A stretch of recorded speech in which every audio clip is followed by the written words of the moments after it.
There we go. I'll keep an eye out for people coming in. Good evening, everyone. Hopefully you can all hear me. Hi, Simon. I can see you. Afternoon. Or evening now, isn't it? It is evening now, yeah. Hope everyone's well. Welcome this evening. Thank you very much for taking the time to join us today. A little bit of housekeeping from me, and then I'll introduce Claire and Simon, pass them over to you. If you keep on mute and cameras on or off, entirely up to you for the time being. And when we come to the Q&A bit at the end, I think you can unmute yourselves. There might be a function that I have to do. We can sort that out when we get to that bit. In the meantime, when Simon and Claire taking you through the presentation, if you want to pop any questions onto the chat, we'll get through them as the evening progresses, if that's okay with everyone. There is a Q&A function, but we'll just use the chat. Q&A can sometimes get a little bit confusing. So yeah, we'll get going now. It will be recorded and hopefully uploaded to YouTube at some point onto our YouTube channel. If anyone's got any objections to that, let me know. Just let a couple more people back in now. Okay. So for those who don't know me, I'm Ian Martin from Cricket Wales.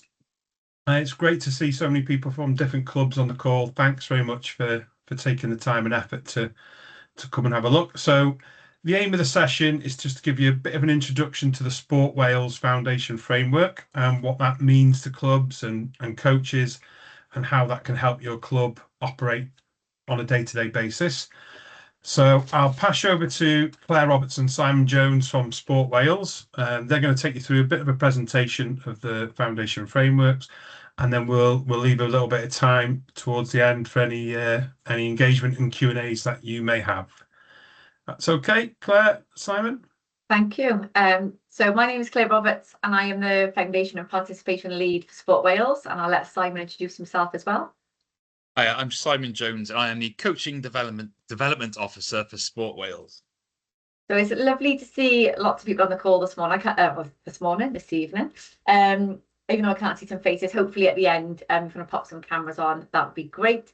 I'm just going to upload, and fingers crossed the presentation always works. It's nice when IT is on our side, isn't it?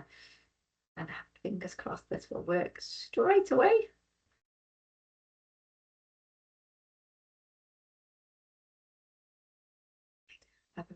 Start live on the slideshow. Okay, and I'm looking at Simon. Simon, is that working full screen for you? Yeah. Fabulous. Okay, so we're just going to do a bit of a whistle-stop tour this evening to talk to you about the Foundation's Framework Wales, which is the good practice guide in physical activity and sporting environments for children aged 3 to 11. So for anyone delivering activities for younger children, this is the resource for you and something for you to have a little look at over the next few months as well. So when I'm talking about foundations this evening, I'm referring to giving every child in Wales the skills, confidence and motivation to lead active, healthy and enriched lives. So when I talk about foundations, kind of that is what we are focusing in on today. So just a little bit of a stat to start with, because this one always kind of excites me a little bit, because I kind of think in the sports sector, we underestimate how powerful and how influential we are with children and young people. So the sport and physical activity sector is actually the second largest sector to engage children outside of education. And if you think about it, it makes sense, but I think sometimes we forget that. But actually there are 4 times as many coaches in the UK as there are teachers, with 2 million coaches and 500,000 teachers, and that's from UNICEF, that statistic. So it just kind of puts into perspective, obviously, the connections that many coaches have with children on a daily basis, but obviously how what we deliver and the environments that we create are so influential on children and kind of on the future generations as well. So what we're seeing at the moment in Wales, unfortunately, is we are seeing a decline in activity levels. Children as early as 7 are saying physical activity and sport's not for me. I don't enjoy the experience. I don't enjoy the environments, and they kind of drop out of being active. And if you think about it, that's kind of reflected in the statistics that we see with, 1 in 4 children entering school overweight or obese.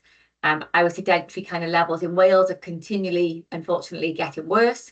And a lot of that is because children are deciding really early on that, sport or physical activity is not for them. So what we're trying to do at the moment is make a bit of a change and shift in the environments and the experiences that we provide for younger children. So it meets the needs of children in Wales in particular, meets their needs and kind of motivations. We know that 22% of 8 to 11-year-olds meet physical activity guidelines, which is less than a quarter of children meet the kind of 60 minutes of daily activity a day. And 1 in 3 pupils actually feel unconfident in trying new sports. So if you think about it, if a third of the population are not even confident to access a new sport, how are they going to go on then to join a club and kind of develop those skills when they don't have the initial confidence to get there? So obviously this is bigger than just the sports sector. There's lots going on within education and kind of health and other sectors as well. But today we're here just to talk about kind of how the Foundations Framework can support the physical activity and sports sector to ensure that those experiences are amazing experiences for children so they want to come back again and again. So as the sports sector, we collectively came together 3 years ago now. It's gone very quick.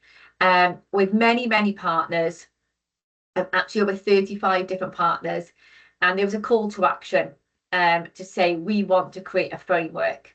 And within those discussions, we came up with 3 pillars for positive experiences based on what children in Wales are telling us.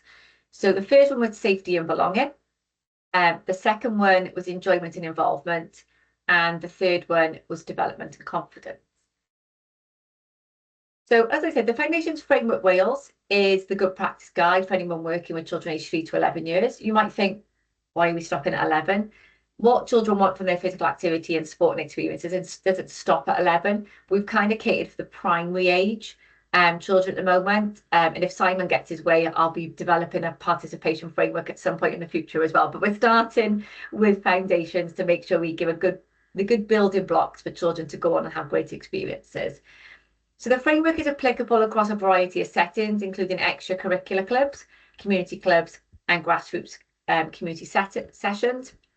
Like I said earlier, there is work also going on then within health and education settings, and we're also making those links between the framework and kind of the curriculum for Wales, for example. So the framework came about as a call to action. It wasn't actually a Sport Wales idea. It's not a Sport Wales framework. I know Ian said, kind of referred to us because we presented it this evening, but it's actually the sector's framework. And it's a clear framework supported by clear messaging, completely designed by the sector and children to kind of support that system change that we want to see here in Wales. So who can use the framework? Well, the framework can be used by lots of different people, as you can see on the ecological model there. But the kind of priority area for us at the moment is working with clubs, community settings, coaches and volunteers. We've also done a lot of work with young ambassadors, with education, linking in with education with the extracurricular clubs in particular, local authorities and kind of our leaders in our organisations and club settings as well. So I'm going to give you a little snapshot now of kind of what the framework looks like. And this at the moment is just, well, a PDF that I'm showing you. What we will talk to you about in a minute is all the resources that help bring this PDF to life. Because as we know, any policy or framework that is, a paper document, it's almost like the so what. What are we going to do with that? How is that going to implement and impart on practice within coach kind of delivery, etc., on a localized level? But I just want to kind of share with you how we've developed the framework. So as you can see there, we've got the grey column. Now the grey column outlines what children have told us they want from their sporting experiences. So this is completely based on what younger children in Wales are saying they want. The navy column outlines the environment and what that should look and feel like. The green column is the behaviours of the coaches or the volunteers within those club or community settings. And then the pinky red column outlines the role of leadership. Now that leadership could be the committee, the club committee. It could also be something like a leisure trust, or it could be a governing body, for example. But what we know is if we get the red column right, and that kind of leadership committee supports the coaches in the club, to create those great environments, then we will meet the needs of the children in the club. Now, you can see here the table for safety and belonging, which is obviously the first principal area, and there's also 2 extra tables in section 4 for the other 2 principal areas as well. And there they are. So I'm not going to go through all of these right now, but at the end, I'm going to ask you your opinions on something just for a little bit of fun and just to kind of get some of the chat going as well. So how does the Foundations Framework Wales complement the world of cricket?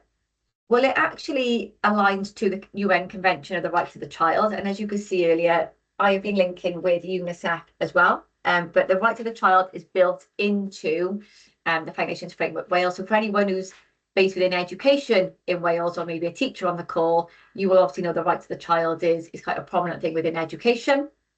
It incorporates the physical literacy principles.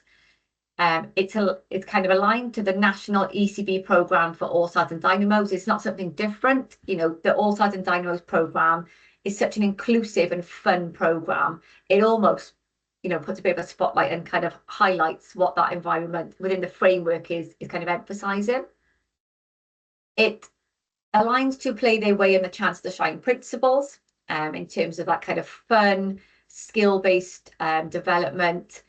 Small-sided activities, you know, every child with, you know, active at the same time. It's kind of got all those kind of principles embedded into it as well. And then it also complements the ECB Youth National Programmes as well.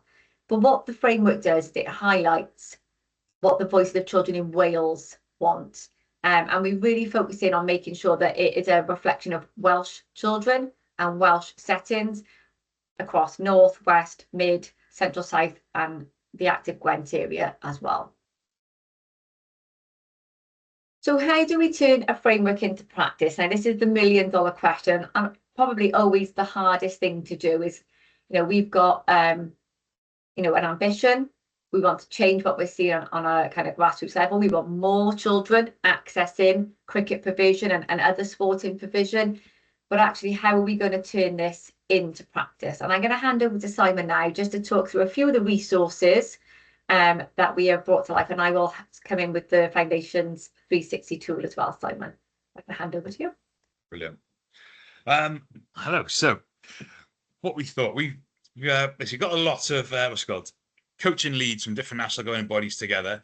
Ian was included in that as well. And we asked them, what do coaches want when it comes to sort of CPD and coach education? And the feedback was basically people would like a library of options to choose from. So that's why we haven't gone down the route of just providing a face-to-face workshop or just e-modules. So this is a sort of a mixture now of what we came up with. We saw everyone learns in different ways and everyone has different time limitations. So to start with, we created 9 coaching videos.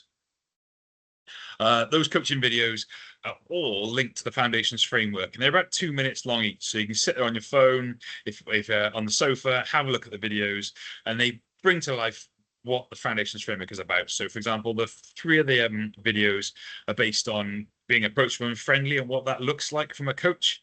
And so we know it sounds very obvious that when it comes to coaching, you need to be approachable and friendly, but sometimes it's really good just to see how other coaches do it. And all the videos are sort of, they're not set up, they're not sort of us putting together a coach saying do these behaviors. It's us going out to coaches, filming them in their natural environments, and then basically they explain why they do those behaviors and the benefits of it. So we've got 3 on approachable and friendly. We've got 2 on the benefits of a multi-sport approach. So linking that to cricket. Cricket's got so many skills which transfer to other sports. And we start thinking about how can we incorporate some of that into our own sessions. So, for example, a warm-up doing different activities, but based on skills you need within cricket. And there's so there's 2 multi-sport, and there's 4 on the activity inclusion model. So if you've ever done a disability inclusion training course in any part of the UK, they all include the activity inclusion module. And they also include STEP as well. So ways the activity inclusion model is different environments that suits different needs. So more about differentiation within your coaching environments. And STEP is the process on how to adapt that environment. We have then also created 4 e-modules. And these are all free to access, by the way. There's no cost involved whatsoever for the coach because we want to make it as accessible as possible. The first module is based on the what's called the it's raising awareness of the foundations framework and what it is and how it can support your role within sport. So there's different scenarios within there. So we try and make it as interactive as possible. There's one scenario for committee members. There's one scenario for sports development officers, and there's another one for coaches. So yeah, there we go. I'm not sure I skipped over Claire's bit, but we can go back to that. So within that, you've got the it's called that model. There's also one for young ambassadors coming out. So again, about 25 minutes long. We don't want to create too long an experience on e-modules because sometimes we think, well, if it's anything to do with my type of learning, I like short, sharp learning experiences. You don't have to spend long periods of time sat at a computer. You can gain information, go out and hopefully use some of it when you're coaching. And there's also 3 modules that are specifically targeting coaches. So they are, one's based on safety and belonging, the next one's based on enjoyment and involvement, and the third one's on development and confidence. So how can you create this within your coaching, sort of your coaching environments? A lot of the information you'll probably do already. So that's why it's good sometimes just have a look at to refresh. Some of the things may be new to you, and that's why we try and get that level of create that level of course which is suitable for everyone. So every e-module has a scenario in it, again targeting different levels of coaching. So there's a scenario targeting coaches that are new, there's one for coaches who've been coaching a while, and there's one for experienced coaches. So you pick the scenario that's best for yourself. You will then get asked questions on it, the reflected questions about your own practice, and then the next page I'll pop some suggestions will pop up how to make your practice, say for example, create more safety and belonging within your practice. And again, this is nothing extra. I know it's extra learning on top, but there's nothing extra you have to do as a coach within this, because usually the skills and behaviors portrayed in the modules will reflect largely what you do within your sessions. So it's just we're trying to make it as nice and easy for people to access as possible. Do you want to go into the foundations tool, or do you want me to go on to the face-to-face? Sorry, I was multitasking and across 2 screens. Go on to the face-to-face, and then I'll finish with the foundations 360. Brilliant. And then as we realize, yes, some coaches, they like to, it's called read information, and it supports their knowledge.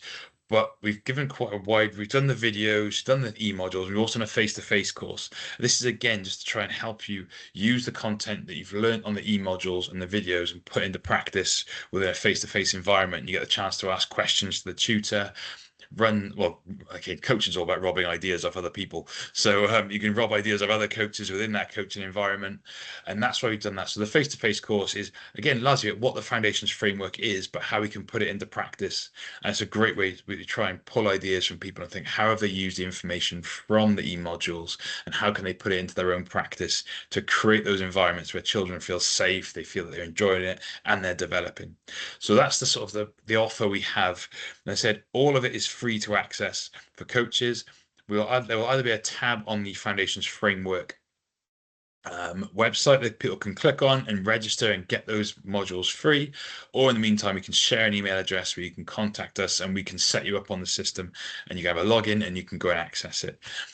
So hopefully a whistle-stop tour of the coach education side of it, but feel free to put any questions in the chat, and after Claire's finished I'll answer them if you'd like.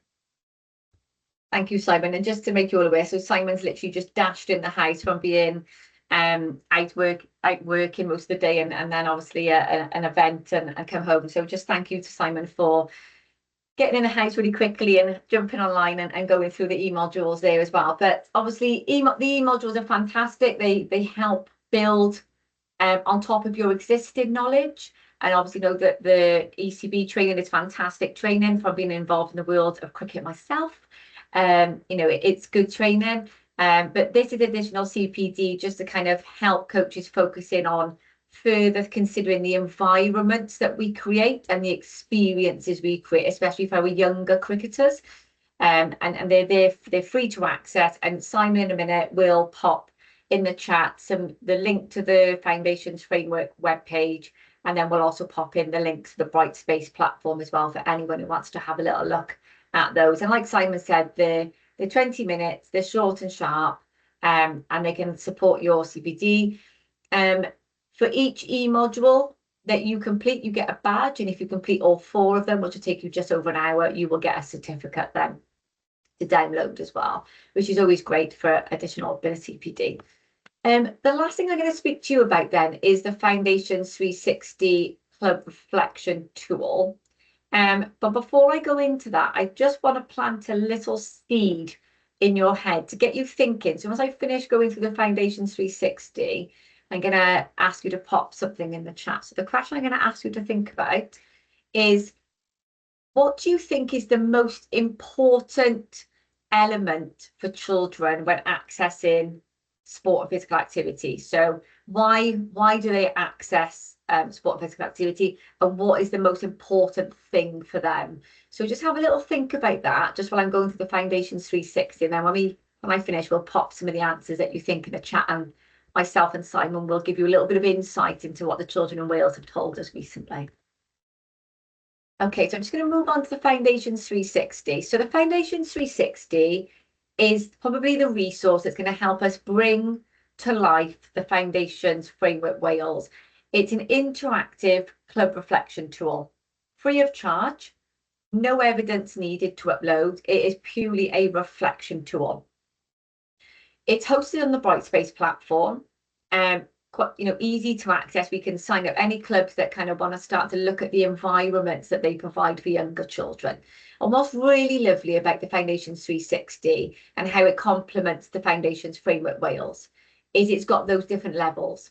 So there is a committee level in the Foundations 360, and on the screen now you'll see some of the statements that we provide to the committee level. So it's based under the 3 principal areas of safety and belonging, development and confidence, enjoyment and involvement. And then you'll have 6 to 7 questions per principal area. So as you can see there, you've got, as a club, we challenge stereotypical thinking and unconscious bias. So then you'd obviously click as a committee member.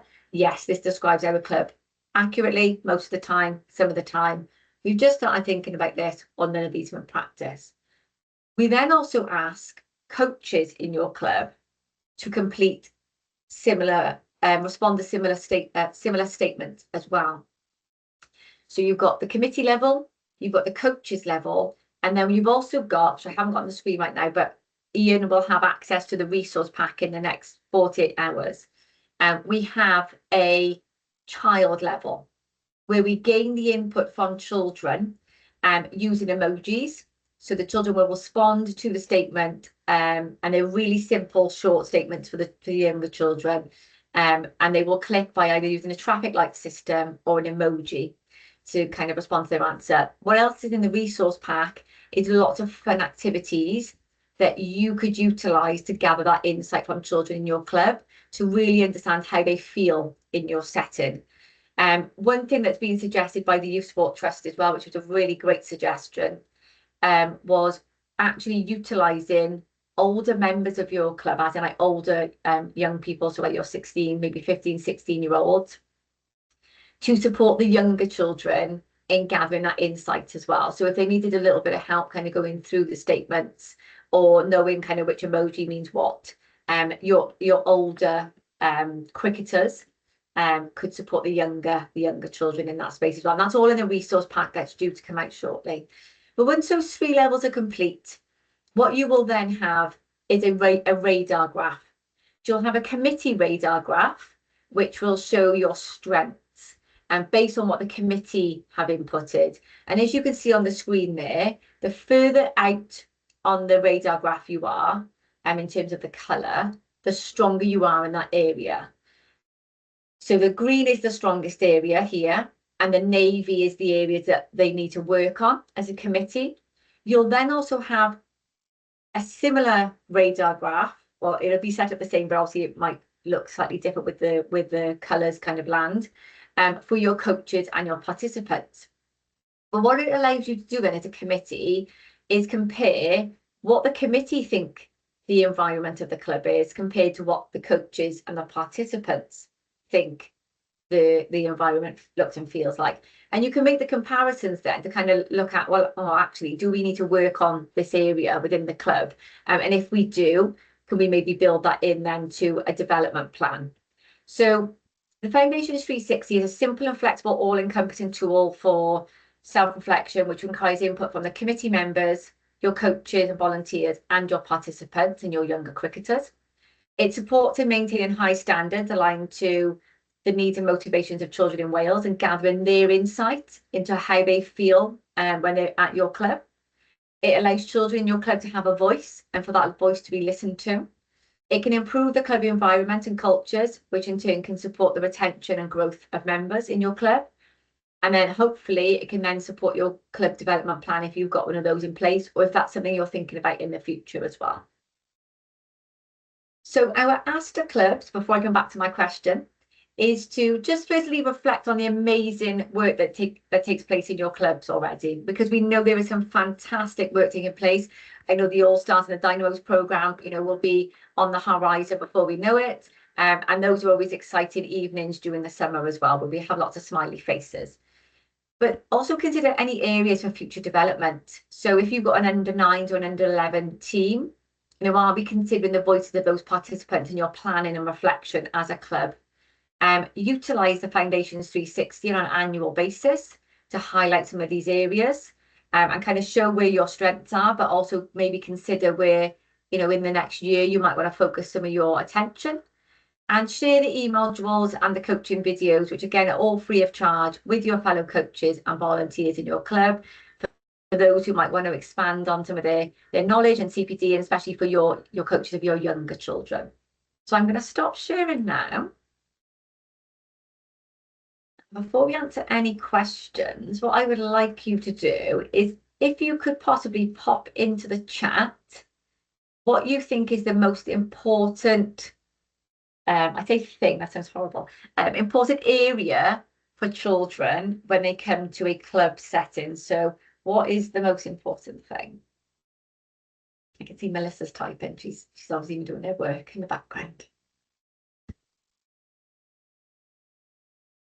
Fun and inclusion. Fabulous. Thank you, Melissa.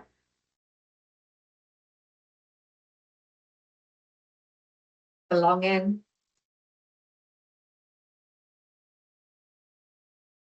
Fabulous. Keep going, everyone. Pop your thoughts in there. Ian, it'd be good to get your thoughts on this one actually as well.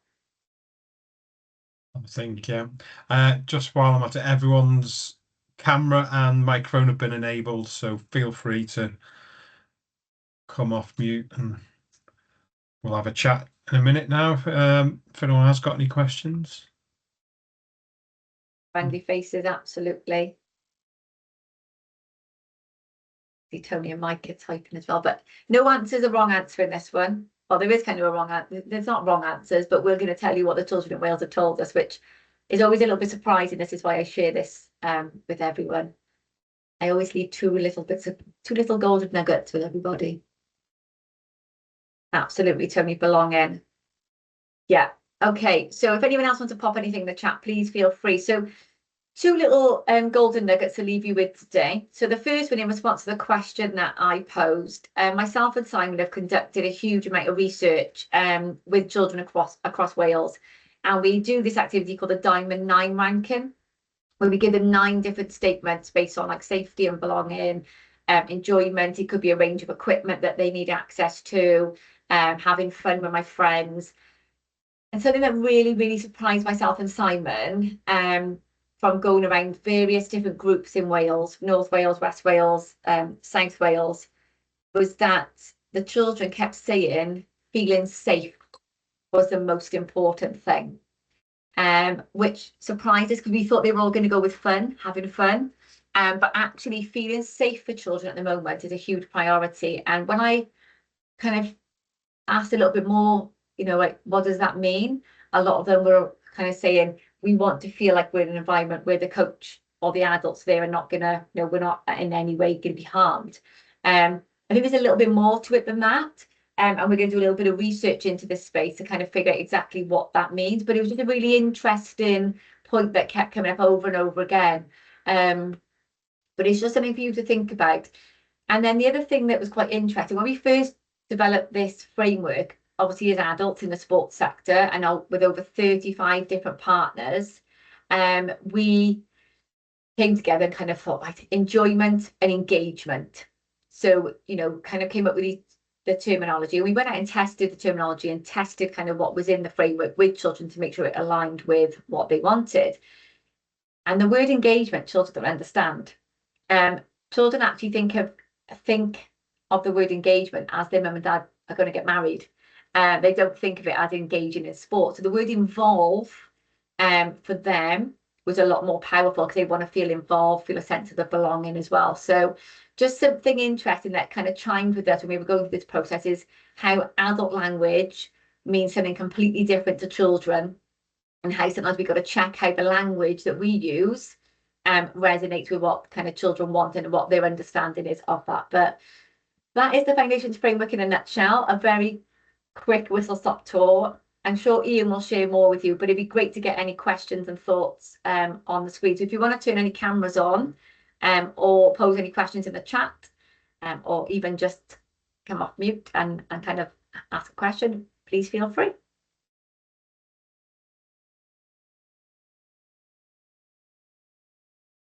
Go on, guys. We're a friendly bunch. Here we go. Here's Mike. Thank you. Hiya, Mike. Yeah, hi. Can I just ask a question in regards to the children saying about the safety? Is that in relation to being safe actually playing cricket, you know, getting hurt by the ball, or actually a safe environment for them to come to? It was mainly more in the safe environment, because obviously we've asked the children generically, so not necessarily based on cricket, it was just generic across physical activity and sport. And it was around the safe environment, feel like they're not going to be harmed by an adult, or, you know, they're going to be protected, not necessarily like hit by something, if that makes sense. Yeah, okay. Thank you. Yeah. I was just going to touch on, I know I said about being, you know, fun and inclusion and things like that for children, but I come from a health background and safeguarding. And when you see these children that, you know, lots of people in this group may come from different areas. I come from quite a deprived area. So to see some of the children that come to our community setting, they may not say those words out loud, but some of them come there with intention because it's being away from the environments that they may be in. Absolutely. So yeah, it's really strong and powerful to be able to make them feel safe, or see that if they don't feel safe, it's somewhere that they can come. The cricket may not even be the first thing on their mind, but it's somewhere to have a glass of squash, have a run around, and know it doesn't matter if they're going to tear up the grass or if they're going to make a mess, or just be children, isn't it? And keep those environments open for them. Absolutely. That's really lovely to hear, actually, Melissa, and you're absolutely right. And I think for myself and Simon, we were just a bit like perplexed. We were just like, well, you know, they're going to probably say fun. And it didn't come up. And the other thing that surprised us quite a lot, and I don't know, Simon might want to elaborate on this a little bit, is when we gave them the Diamond 9 ranking of the 9 different statements, one of them was having a range of equipment. And they always put that bottom. And I was like, you not, you know, do you not want lots of different equipment? And they were like, we can be creative with what you give us. Like, we don't need, like they were, you know, talking in the context of football in the instance that I spoke to the children, we don't need goalposts. We'll make posts with our jumpers. We just need a ball. Say jumpers. Yeah, they're just really creative. They're like, honestly, we will be creative with what we've got. We don't necessarily need all the fancy equipment. So I know we like all the colourful equipment and stuff. And I think for the children, like, you know, on the All Stars and the Dynamos program in particular, like, it's great. They're all active at the same time, but it's so surprising how creative children will be with like pieces of clothing and sticks off the floor. So for them, it's not important. Feeling safe was the priority for all of them, and it was just really surprising. So I always like to share that with people, because I think it just makes us realise that we do need to speak to children a lot more. Yeah, I think from a coaching perspective, I think children will always come back to a session because of the person who leads it. And that's the most, like, one of the important things in this. They say you can have the worst equipment in the world, but if that coach or leader or volunteer can create that environment where they said, we talked about the safety, and Melissa said they come along, they feel safe for an hour. Just for that child, they can come to your session. For that hour they're there, they don't have to worry about anything. They're like, oh, amazing, I'm in this session, I've got nothing to worry about. I just love playing cricket, and it's down to the individual who's created that. And I think that's why I think, yeah, equipment and environment, equipment's probably not as important to people than the person leading that session.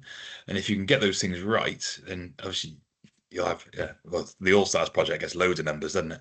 So yeah, and Dynamos. So it's, yeah, so you get that right, and then it's just, yeah, that's what makes a welcoming environment for a young person.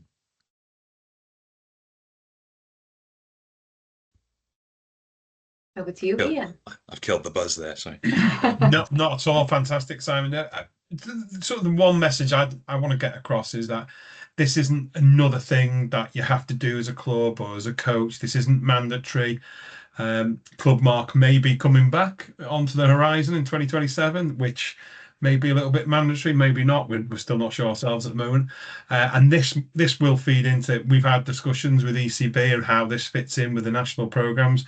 This I want you to see, is obviously make you aware of what the foundation framework is, and that just to view it as like this is a useful tool that is going to help us as coaches or as clubs help us become even better than what we are. I know you're all involved with amazing clubs across Wales, and it's fantastic to see.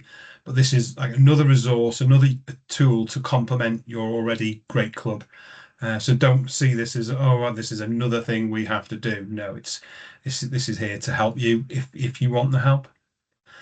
But no, I don't know if Claire or Simon have got anything more to add. No, I think that's it. It's it for now. There's lots of resources on the website. I know Simon's posted the links and a couple of bits in the chat as well. So please feel free to go onto the website, just have a little look. I'm on a cricket committee myself. It's something that, you know, I will be sharing with our committee to have a little look at. Obviously, I'm, you know, as Ian knows, I'm involved as the like safeguarding in the club as well. So for me, there's some great resources in there. And if you go through the framework, you'll see lots of connections and lots of links in the appendices in particular to kind of other areas that support like safeguarding, disability sessions. It's kind of all in there. So there's lots of useful links, even if you just have a little look through to kind of know it's there in the future when you need it. Excellent. Well, yeah, we'll draw it to a close there then. Thank you ever so much, Claire, Simon, and everyone else who's joined us on the call. Really, really appreciate your time and everything you do at your clubs. Have a brilliant season in 2026. Hopefully I'll see most of you, if not all of you, throughout the season. That'd be wonderful. And keep in touch. You know where I am if you need me. And yeah, all the best. Thank you ever so much, everyone. Thank you. Thank you. Thank you. Thank you, folks. Bye-bye. Bye.